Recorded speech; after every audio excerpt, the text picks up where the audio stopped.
একটা রাজনৈতিক ফায়দা তোলার চেষ্টা করছে বিরোধীরা, দ্বিচারিতা করছেন বিরোধীদের একটা বড় অংশ। তারা যারা চাকরি চলে গেছে তাদের কাছে গিয়ে বলছেন আমরা চাই চাকরি হোক, আর আদালতে গিয়ে বলছেন গোটা প্যানেল বাতিল হোক। রাজনৈতিক ফায়দা তোলার চেষ্টা করছে বিরোধীরা। তারা চাকরি হারাদের বলছেন আমরা চাই চাকরি হোক, আর আদালতে বলছেন প্যানেল বাতিল হোক। দেখুন, সুপ্রিম কোর্টে এসএসসির যে মামলা, নিয়োগ মামলা যেটি চলছে, তাতে যে সিবিআই তদন্ত, যে পদগুলি নিয়ে সেই সিবিআই তদন্তে আপাতত স্থগিতাদেশ দিয়েছে মহামান্য সুপ্রিম কোর্ট। আগামী সোমবার পরবর্তী শুনানি।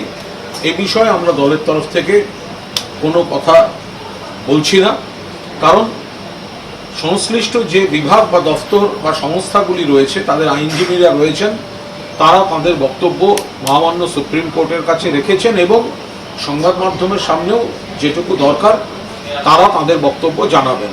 পুরোটাই একটা আইনি প্রসেস, বিচারাধীন বিষয়।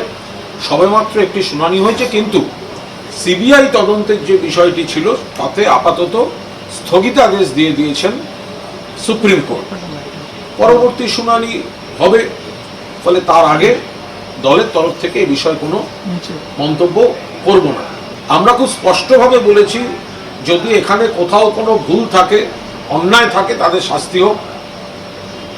যে তদন্তে যেটুকু দরকার, কোনটা সঠিক কোনটা বেঠিক তারা দেখুক।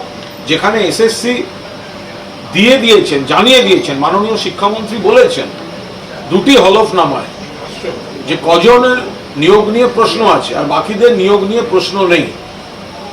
এখানে বিরোধীদের একটা দ্বিচারিতা চলছে।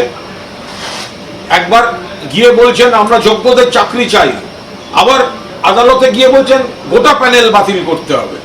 ফলে যেখানে মাননীয় মুখ্যমন্ত্রীর নির্দেশে যোগ্যদের চাকরি পাইয়ে দেওয়ার একটা প্রসেস এই সরকার, এই প্রশাসন, এসএসসি চালাচ্ছিল, সেই জায়গায় পুরোটাতে অচলাবস্থা তৈরি করে কুৎসার মাধ্যমে, বিভ্রান্তির মাধ্যমে ঘোলা জলে রাজনৈতিক মাছ ধরার চেষ্টা করছে বিরোধীরা। আমরা তার তীব্র নিন্দা করছি।